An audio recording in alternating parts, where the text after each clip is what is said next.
자, 오늘의 말씀은 누가복음 1장 1절로 4절까지의 말씀입니다. 우리 한 목소리로 같이 봉독하겠습니다. 우리 중에 이루어진 사실에 대하여 처음부터 목격자와 말씀에 일꾼된 자들이 전하여 준 그대로 내력을 저수하려고 붓을 든 사람이 많은지라. 그 모든 일을 근원부터 자세히 미루어 살핀 나도 데오빌로 각하에게 차례대로 써 보내는 것이 좋은 줄 알았노니 이는 각하가 알고 있는 바를 더 확실하게 하려 함이로라. 아멘.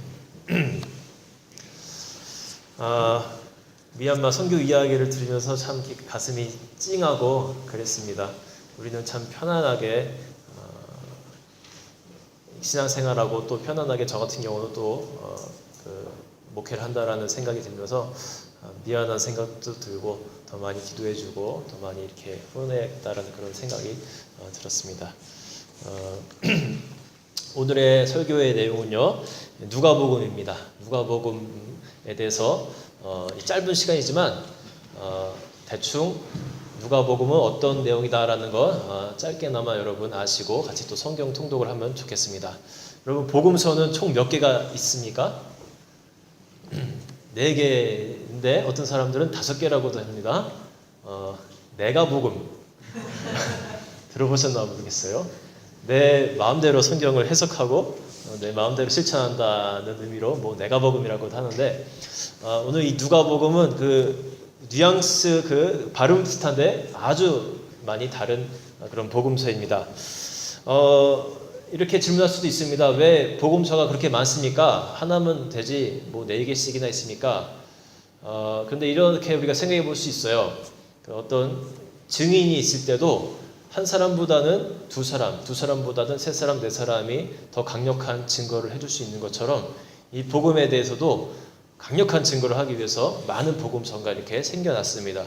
그리고 우리가 어떤 건물의 청사진을 볼 때도, 도면을 볼 때도 이렇게 위에서 평면도를 보는 것과 앞에서 보는 것, 옆에서 보는 것, 하나를 보지만 다 다르게 더 자세하게 알려주지 않습니까? 그와 같은 이치라고 우리가 생각을 하면 될 것 같습니다.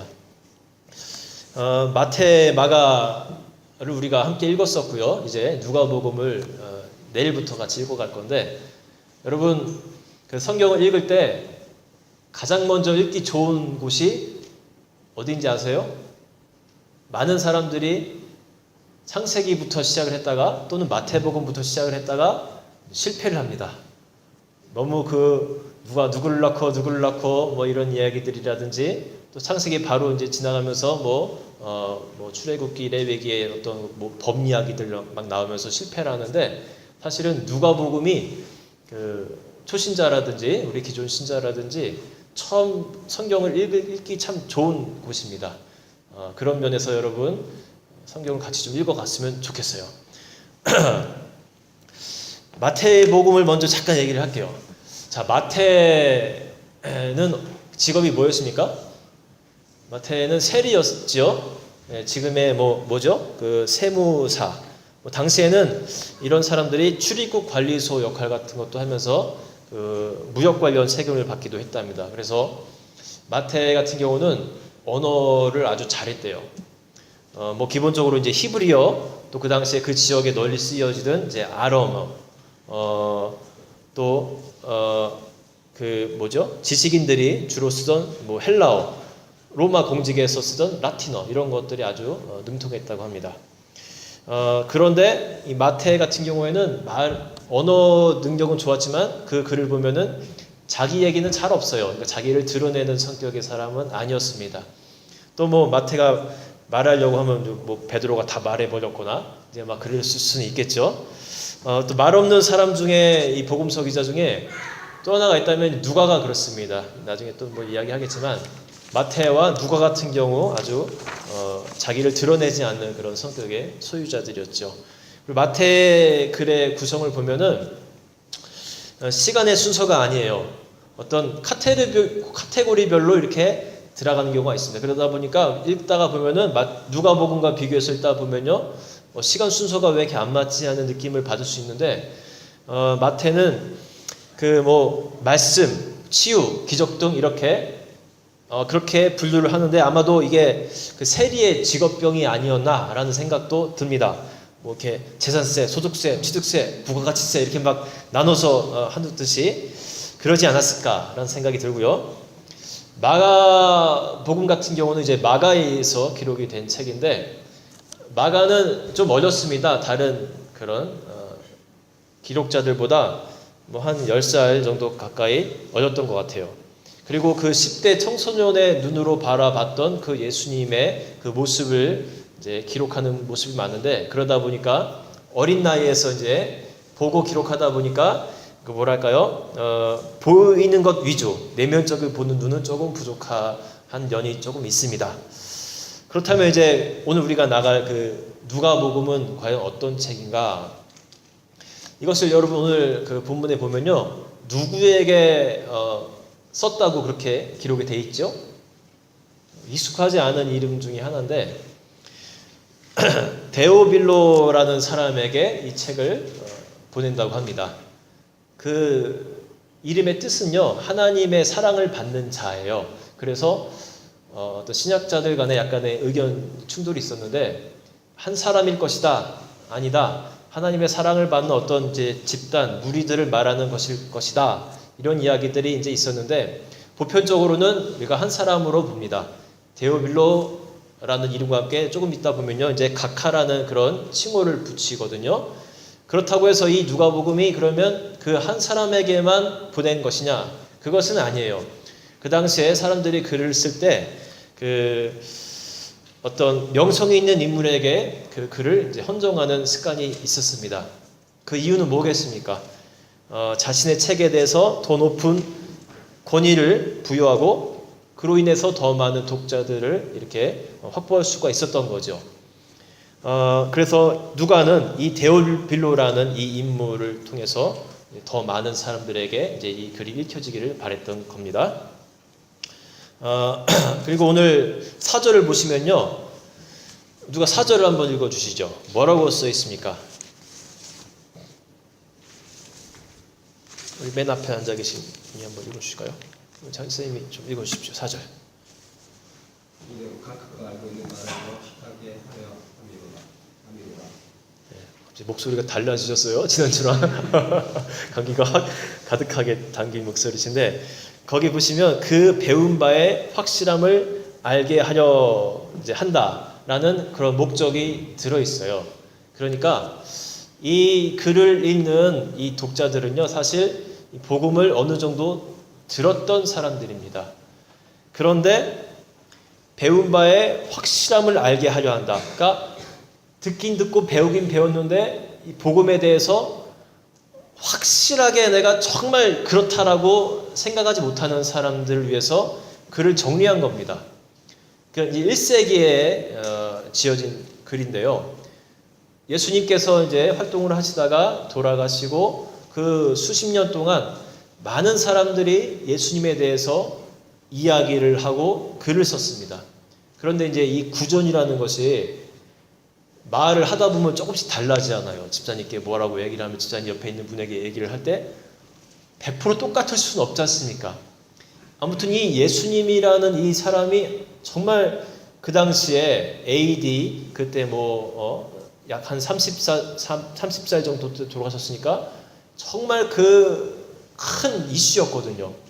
그래서 그분에 대해서 역사적으로 이제 글을 쓰고 이야기들을 한 것이 이제 막 전해졌는데 잘못 전해진 것도 또 있고 글도 역시 뭐 정확한 기록이 아닌 것이 돌아다닌 경우도 있고 그래서 이 누가가 안 되겠다 싶어서 복음의 확실함을 이제 내가 정말 잘 정리해서 사람들에게 나눠줘야겠다라는 그런 목적을 갖고 기록한 것이 바로 이 복음서예요. 그래서 이 누가복음은요, 다른 복음서보다 아주 정리가 잘 돼 있습니다. 24장으로 이루어져서 조금 길긴 해요. 또 챕터마다 내용이 조금 길어요. 마태복음이 28장인데 체감하는 거는 더 깁니다. 그러나 그만큼 아주 내용이 알차고 시간의 순서대로 최대한 그렇게 기록이 잘 돼 있습니다. 그리고 여기서 우리가 눈여겨볼 게 뭐냐면요, 몇 절을 한번 보실까요? 자, 1절 한번 보시면요. 우리 중에 이루어진 사실에 대하여라고 그렇게 기록을 합니다. 그러니까 사실에 대해서 기록을 한 거예요. 이 누가는요. 정말 이 누가의 직업은 의사이기도 했고 또 한편으로 역사가이기도 했습니다. 그래서 거짓된 것, 내가 그냥 대충 들은 것, 이런 거 검증 안 된 것 기록한 것이 아니라 사실을 토대로 해서 기록한 글이 바로 이 누가복음이라는 거예요. 불교 이야기를 잠깐 하자면 아까 그 미얀마 같은 경우에 몇 프로가 불교라고 했죠? 보셨죠? 네? 그거 벌써 달라지잖아요. 네? 금방 그 기록을 보여주는데 어떤 사람 80이다, 어떤 사람 90이다. 우리가 1시간도 안 되는데 이렇게 달라지는데 아까 90 정도였나? 저도 잘 모르겠습니다. 네, 대략 한 89%. 야, 이런 분들이 누가 같은 분들이에요. 89%의 그 불교 신자들이 있는 나라가 미얀마인데 불교 얘기를 잠깐 하자면 마지막에 배우는 경전이 법화경이래요. 이게 이제 뭐에 줄인 거냐면은 묘법 연화경이라는 책을 줄인 것이 법화경이라고 합니다. 또 그 중에서도 마지막 챕터를 가면은 이제 방편이라는 것이 있는데 이 방편이라는 게 뭐냐면요. 불교에서 말하는 모든 것들이 사실은 사실이 아니고 방편입니다라는 설명을 해주는 거예요. 사람들에게 잘 살아라, 예쁘게 살아라, 자비롭게 살아라, 사랑하면서 살아라 이렇게 수도 없이 얘기를 해도 말을 잘 안 들으니까 그러니까 방편을 주면서 사람들을 교화하기 위해서 이렇게 글을 쓴 것들이 바로 이 불교의 경전이라는 것을 알려주는 것이 그 마지막 챕터에 담겨 있는 거예요. 꾸며낸 이야기라는 것을 불교 스스로가 얘기를 합니다. 그래서 불교에 이제 그 사람들이 다 공부를 하고 나면은 막 도사가 됐다고 하잖아요. 도를 막 통했다고 하잖아요. 그게 그런 면도 있는 거예요. 내가 다 공부를 해보니까 결국은 이게 그냥 방편이구나. 사람들 잘 되라고, 잘 교화되라고 또 꾸며낸 이야기구나. 그러니까 사실이 아니구나. 그러니까 내가 모든 경전과 교리와 귤에서 자유로울 수 있구나. 그런 면에서 내가 이제 도사가 됐다라는 어떤 그런 의미도 약간 담겨 있는 겁니다. 그런데 이보다 정말 마지막 높은 단계에 있는 게 뭐냐면요. 여러분 들어보셨을 거예요. 불교 경전 중에 가장 높은 것은 바냐 바라밀다라고 합니다. 익숙하시죠? 바냐라는 것은 지혜라는 뜻이래요. 그리고 이제 글이 많으니까 이것을 260글자로 요약한 것이 뭔지 혹시 아세요? 많이 들어보셨을 건데 이게 바로 여러분 그 반야심경입니다. 반야심경. 이 내용을 보면요. 아무것도 없습니다. 보이는 것이 아무것도 아니고 안 보이는 것도 아무것도 아닙니다. 보이는 게 텅 빈 것이고 텅 빈 것이 물질이고 물질이 아무것도 없는 것입니다. 정신이 하나도 없어요. 네. 가끔 영화에서 나오는 공즉시색, 색즉시공 이런 게 바로 이제 여기서 나온 얘기라는데 제가 다시 한번 얘기해 볼게요. 정신 차리고 잘 들으셔야 됩니다. 보이는 것이 아무것도 아니고 안 보이는 것도 아무것도 아니고 보이는 게 텅 빈 것이고 텅 빈 것은 물질이고 물질은 아무것도 아닙니다. 아무것도 아니라는 얘기예요. 결국은 그냥 정신이 없습니다. 이렇게 도에 이르면 불교라는 게 아무것도 아님을 알게 돼버리고 그냥 자유로워지는 거예요. 사실 우리가 이제 신학을 공부하듯 신학교에서 하듯이 이걸 정말 아주 막 자세하게 공부하면요 다 들통이 날 텐데 그냥 불교에서는 그냥 스스로 깨달으라는 그런 얘기를 많이 해요. 그러다 보니까 그 불교 체계가 유지가 되는 거예요. 우리처럼 막 정말 이 잡듯이 막 정말 그렇게 필사적으로 공부하면요 이게 금방 들통납니다. 그래서 우리도 그리스도인들도 이 성경 66권을 정말 잘 보고 공부해야 됩니다. 누가에 대해서 잠깐 얘기를 하려고 하는데 제가 오늘 소제목으로 여러분 뭐라고 소제목을 달았습니까? 자, 오늘의 소제목이 뭐예요? 진정한 동역자라고 그렇게 제목을 한번 달아봤어요. 자, 누가에 대해서 잠깐 얘기를 하면서 진정한 동역자란 어떤 사람인가 한번 얘기를 잠깐 해보려고 합니다. 누가라는 이 이름은 우리나라 발음이죠. 원래 그 헬라식 발음은 어떻게 됐냐면 루카스입니다. 그리고 이것이 이제 언어가 발전됨에 따라서 이제 영어로는 루크라고 하고 우리는 누가라고 하는데 이 뜻은 이제 빛나다라는 뜻이에요. 그래서 여러분 그 B&Q라든지 이런 데 가면 그 전구를 팔잖아요. 그러면 여러분들이 잘 보실 게 뭐냐면은 룩스가 있어요. 그게 룩스가 있고 여기서 영어로는 루멘이라고 표현을 하는데 밝기의 그 어떤 강도를 말합니다. 그래서 루멘이 크면은 그 밝기가 높은 거예요. 그래서 여러분 집을 밝게 하고 싶으면은 그거의 높은 거를 이제 사시면 되는데 그 이제 룩스라든지 루멘이라는 단어가 바로 이 루카스 이 누가에서 나온 단어예요. 재밌으시죠? 그리고 이 누가는 아까 말씀드린 것처럼 아주 똑똑한 사람이었습니다. 의사이고 역사가이고 또 그림도 잘 그렸다라는 그런 구전이 있어요. 그래서 예수님의 어머니인 그 첫 번째 그 초상화를 그린 게 이 누가라는 그런 전설도 있습니다. 이방인이었어요. 누가는요. 히브리인이 아니고 이제 그 아버지와 어머니가 이제 두 분이 이제 다른 다른 나라 사람들인데 그래서 이방인으로 교육을 받으면서 언어에 아주 능통했습니다. 아까 마태도 뭐 헬라어라든지 이런 거를 잘했지만 이 누가는 아주 더 정교하게 이 헬라어를 자기 모국어니까요 구사할 수가 있었고 이 누가복음을 아주 정말 간결하게 잘 글을 쓸 수가 있었던 거죠. 이 누가는 그 바울을 만나게 되면서 새로운 인생을 살게 됩니다. 바울이 이제 3차 전도 여행까지를 하게 됐는데 중간에 2차 전도 여행 때 이 바울과 누가가 만나게 돼요. 그러면서 그 누가는 자기가 갖고 있던 이 직업을 내려놓고 그 바울의 인격과 그 선교의 열정에 정말 감명이 돼서 그때부터 바울을 쫓아다니면서 같이 선교 여행을 하는 그런 사람이 돼버립니다. 그런데 제가 오늘 그 진정한 동역자라는 이야기를 왜 하냐면요.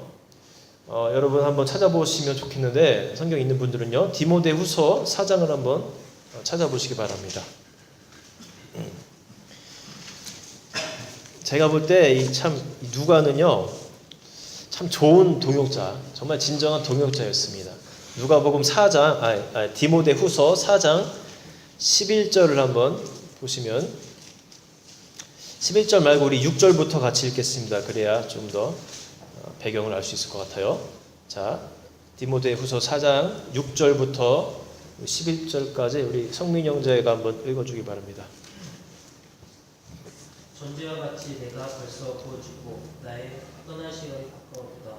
나는 선한 싸움을 싸우고 나의 달려갈 길을 마치고 믿음을 지켰으니 이제 후로는 나를 위하여 의의 멸류관이 예배되었으므로 주 곧 의로우신 재판장이 그날에 내게 주실 것이며 내게만 아니라 주의 나타나심을 사모하는 모든 자에게도 오니라.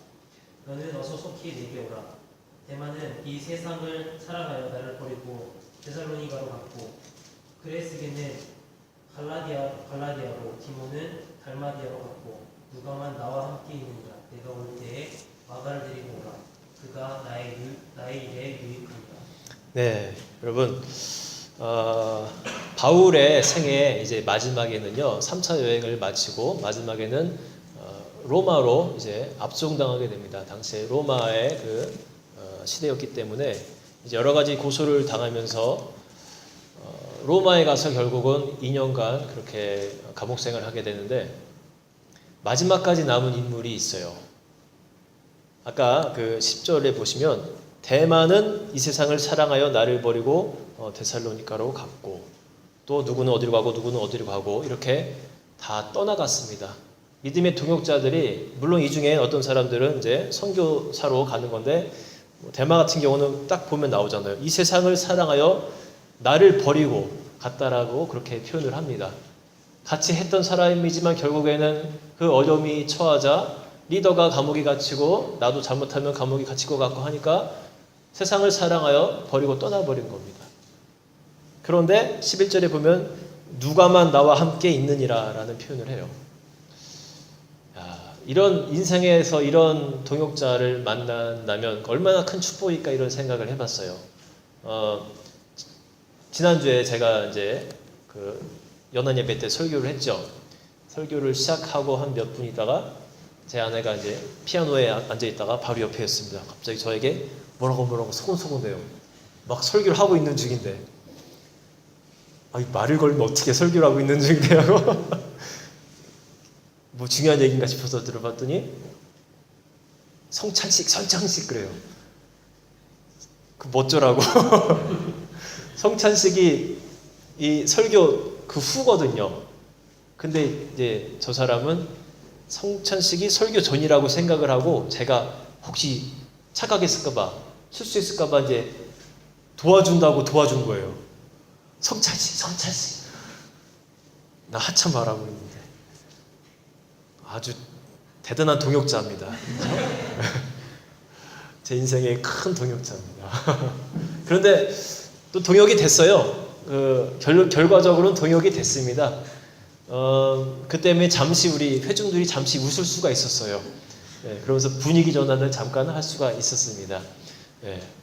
세상에 뭐 이런 동역자도 있고 여러 동역자들이 있는데, 저는 오늘 이 누가와 같은 동역자가 우리 인생에서 있다면 얼마나 좋을까, 그런 생각을 해보는 거예요. 또 내가 반대로 누군가의 그런 정말 좋은 동역자, 끝까지 같이 남아줄 수 있는 동역자가 된다면 얼마나 좋을까. 우리가 뭐 기도의 동역자가 될 수도 있고, 아까 목사님처럼 우리가 끝까지 정말 미얀마 선교회에서 기도해 줄 수도 있고, 그런 중간에 그냥 사라져버리는 그런 동역자가 아니라 그런 사람들이 되면 얼마나 좋을까, 그런 생각을 해봐요. 이 누가 같은 경우는 신분이 보장된 사람이었습니다. 잘 살았어요. 뭐 의사라면 그 당시에도 전문직이고 돈을 잘 벌고 안정된 삶이었습니다. 그러나 그것까지도 내가 더 귀한 가치를 발견했을 때 내가 그 가치를 쫓아가서 그것을 위해서 끝까지 남을 수 있는 그런 사람이 된다면 얼마나 복된 인생일까, 그런 생각을 해봤습니다. 저나 여러분이나 정말 그러한 복된 인생 사시는 우리 모두가 되기를 주님의 이름으로 축원합니다. 아멘. 우리 같이 찬양하도록 하겠습니다. 여러분 준비하신 예물 이 시간에 같이 드리면서 찬양하겠습니다.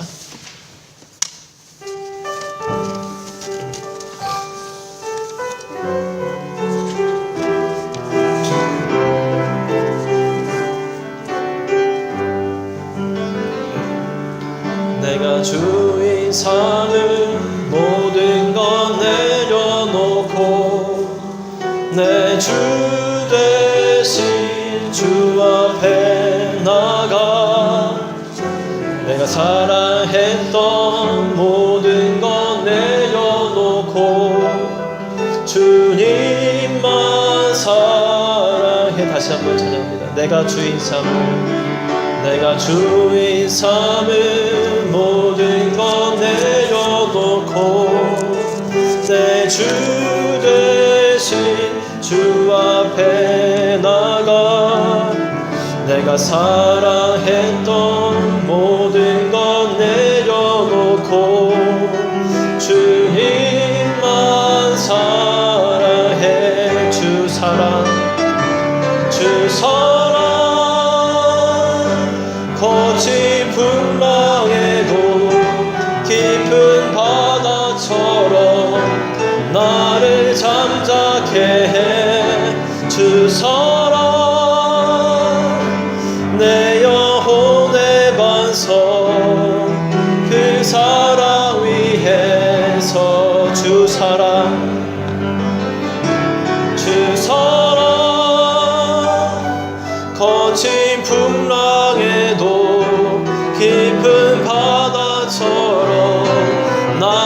잠잠케 해 주소서.